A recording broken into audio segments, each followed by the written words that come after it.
Good morning, student. In this video, we discuss about chapter number 13. In this chapter, we discuss advertising agency. First of all, you should know the meaning of agency. Agency क्या होती है? जो हमारे बिहाव पे काम करती है फॉर चार्जेस. हम एजेंसी को चार्जेस पे करेंगे, कंसिडरेशन पे करेंगे बिकॉज वो हमारे लिए काम करती है. सिर्फ वो हमारे बिहाव पे काम करेगी. हम उसको जो काम करने के लिए बोलेंगे वो काम वो कर देती है, सिर्फ बदले में वो हमसे चार्जेस लेती है. तो एडवर्टाइजिंग एजेंसी क्या है? जो हमारे लिए एडवर्टीजमेंट वर्क करती है. मेनली एडवर्टीजमेंट जो इंडस्ट्री है उसमें ये 3 फैक्टर्स होते हैं, 3 एलिमेंट हैं: एडवर्टाइजर, मीडिया और एडवर्टीजमेंट एजेंसी. एडवर्टाइजर कौन होता है? ये कोई भी पर्सन हो सकता है, पर्सन ऑफ ग्रुप हो सकता है, कोई ऑर्गेनाइजेशन हो सकती है, कोई इंस्टीट्यूट हो सकता है, जिसको अपनी कोई भी इंफॉर्मेशन कस्टमर तक पहुंचानी है. वो किसी प्रोडक्ट से रिलेटेड हो सकती है, किसी सर्विसेज से रिलेटेड हो सकती है. जिसके पास भी कोई भी इंफॉर्मेशन है आगे पहुंचाने के लिए, सर्कुलेट करने के लिए, उसको बोला जाता है एडवर्टाइजर. ये नहीं है कि सिर्फ इंफॉर्मेशन है, हम उसको किसी के पास पहुंचाना ही नहीं चाहते तो हम एडवर्टाइजर हैं. हमारा वहाँ पे ऑब्जेक्टिव क्या होना चाहिए कि हम किसी के पास वो इंफॉर्मेशन सेंड करना चाहते हैं, तब उसको एडवर्टाइजर बोला जाएगा. तो एडवर्टाइजर कौन हो गया? या कोई पर्सन हो सकता है, कोई ग्रुप हो सकता है, कोई ऑर्गेनाइजेशन हो सकती है, कोई कंपनी हो सकती है, जिसके पास भी कोई मैसेज है मार्केट में सर्कुलेट करने के लिए और वो उसको एक्चुअल में सर्कुलेट भी करना चाहता है.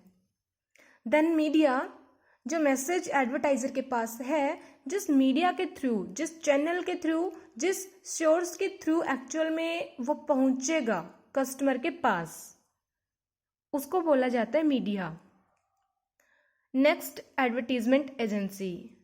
मोस्ट इंपॉर्टेंट फैक्टर है एडवर्टीजमेंट इंडस्ट्री का एडवर्टीजमेंट एजेंसी.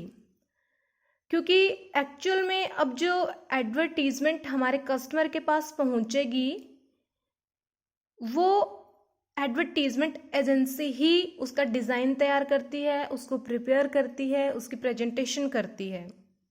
उसका जो स्ट्रक्चर है, एडवर्टाइजर के पास जो इंफॉर्मेशन थी उसका स्ट्रक्चर कौन तैयार करता है?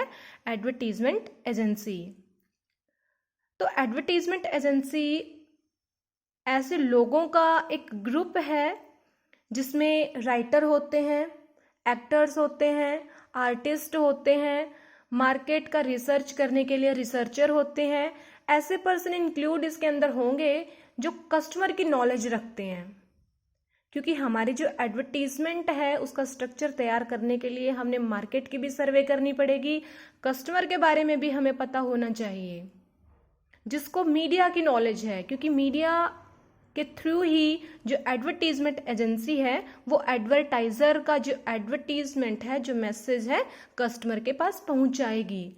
तो एडवर्टीजमेंट एजेंसी के अंदर आर्टिस्ट भी काम करते हैं और राइटर भी काम करेंगे, पेंटर भी काम करेंगे, रिसर्चर भी काम करेंगे. नॉर्मली जो हमारी एडवर्टीजमेंट एक्टिविटी होती है किसी बिजनेस की, उसको हम 3 तरीके से ऑर्गेनाइज कर सकते हैं. इंटरनल एडवर्टीजमेंट डिपार्टमेंट भी हम बना सकते हैं अगर हमारे बिजनेस का लेवल बहुत बड़ा है. तो अगर हमारे बिजनेस का लेवल बहुत बड़ा है तो इट मीन्स हमारा जो एडवर्टाइजमेंट वर्क है उसको हम कुछ ज़्यादा ही वैल्यू हमने देनी पड़ेगी. तो उसके लिए हमारे पास फाइनेंशियल सोर्स भी अवेलेबल हैं कंपनी के अंदर. तो हम हमारा जो एडवर्टीजमेंट डिपार्टमेंट है वो इंटरनली बना लेते हैं. या फिर अगर हम ऐसा नहीं करना चाहते तो आउटसाइडर जो एडवर्टीजमेंट एजेंसी है हम उनकी हेल्प भी ले सकते हैं.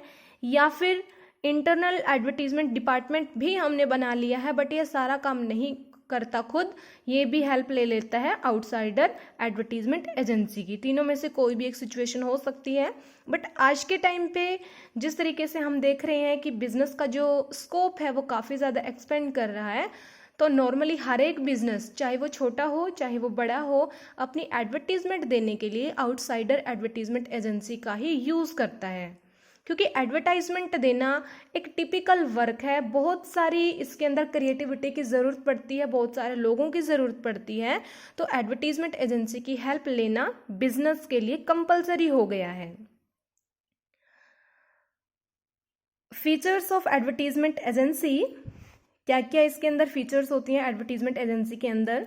फर्स्ट है इंडिपेंडेंट ऑर्गेनाइजेशन, स्वतंत्र संगठन। इसका मतलब है कि जो एडवर्टीजमेंट एजेंसी होती है, इनका खुद का अपना एक अलग बिजनेस होता है। जो हमारा बिजनेस है या फिर जिस मीडिया का हम यूज़ कर रहे हैं, इसके ऊपर इनका कोई अफेक्ट नहीं पड़ता, इनका खुद का बिजनेस अलग होता है।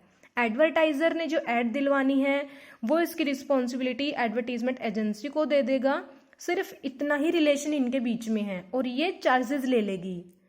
आगे उस मैसेज को कस्टमर तक कैसे फॉरवर्ड करना है, कौन से मीडिया का यूज़ करना है, ये डिसीजन लेने के लिए ये इंडिपेंडेंट है।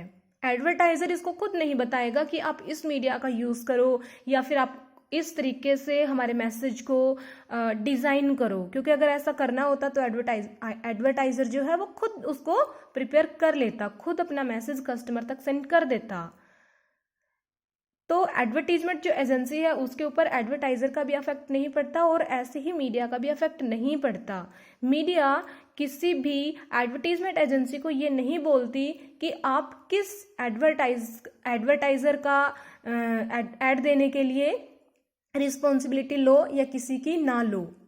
मीडिया बस अपना काम करता है, जो भी एडवर्टीजमेंट एजेंसी उसको करने के लिए बोलती है। उसको ये मतलब अफेक्ट नहीं पड़ता कि वो किस एडवर्टाइज़र का काम कर रही है, उसे नहीं फर्क पड़ता कि कौन सी एडवर्टाइज़र ने ऐड दिलवानी, बस उसको अफेक्ट होता है किससे, एडवर्टीजिंग एजेंसी से। उसका रिलेशन किसके साथ होता है, एडवर्टीजिंग एजेंसी के साथ में। विज्ञापनकर्ता के लिए कार्य करना, वर्क्स फॉर एडवर्टाइज़र। एडवर्टाइज़र जो एजेंसी होती है, इनका क्या काम होता है, एडवर्टाइज़र के लिए काम करना, उनको एडवर्टीजिंग सर्विसेज प्रोवाइड करना, उनके लिए सेल इंक्रीज करना, उनके प्रॉफिट को इंक्रीज करना, उनकी इमेज को पॉजिटिव बनाना कस्टमर के माइंड में। कंपोज्ड ऑफ क्रिएटिव पीपल, सृजनात्मक व्यक्तियों का समूह। अभी अभी हमने बात करी थी, एडवर्टीजिंग जो एजेंसी होती है वो स्पेशलाइज्ड पर्सन का ग्रुप होती है, क्योंकि एडवर्टीजिंग जो वर्क है वो बड़ा टिपिकल होता है। उसके लिए हमें आर्टिस्ट चाहिए होते हैं, पेंटर चाहिए होते हैं, रिसर्चर चाहिए होते हैं। तो ये क्रिएटिव पीपल का एक ग्रुप होता है। विज्ञापन का निर्माण करना व विज्ञापन को मीडिया में प्रस्तुत करना। Develops, prepare and places advertisement in media. Advertisement agency का काम क्या होगा, एडवर्टाइज़र ने जो इन्फॉर्मेशन उसको दी है उसका स्ट्रक्चर तैयार करना, उसको डेवलप करना, उसको प्रिपेयर करना, उसका डिज़ाइन तैयार करके उसको मार्केट में यानी कि कस्टमर तक सेंड करने के लिए मीडिया को दे देना। सर्विसेज ऑर्गेनाइजेशन, सेवा संगठन। एडवर्टीजमेंट एजेंसी है, किसी प्रोडक्ट का प्रोडक्शन नहीं करती, ये कोई प्रोडक्टिव एक्टिविटी नहीं करती, ये ओनली सर्विसेज प्रोवाइड करवाती है। कौन सी services, advertisement services. Commercial organisation, व्यावसायिक संगठन। व्यावसायिक संगठन कौन सा होता है, कमर्शियल ऑर्गेनाइजेशन कौन सा होता है, जिसके अंदर हम प्रॉफिट अर्न करने के लिए काम करते हैं। प्रॉफिट अर्न करने के लिए भी यहाँ पे भी काम किया जाता है, क्योंकि एडवर्टीजमेंट जो एजेंसी है वो ऐड देती है फॉर कंसिडरेशन, हमसे वो चार्जेस पे करती है। प्रॉफिट अर्न करने के लिए ही उसने एडवर्टीजमेंट जो वर्क है उसकी रिस्पॉन्सिबिलिटी ली है।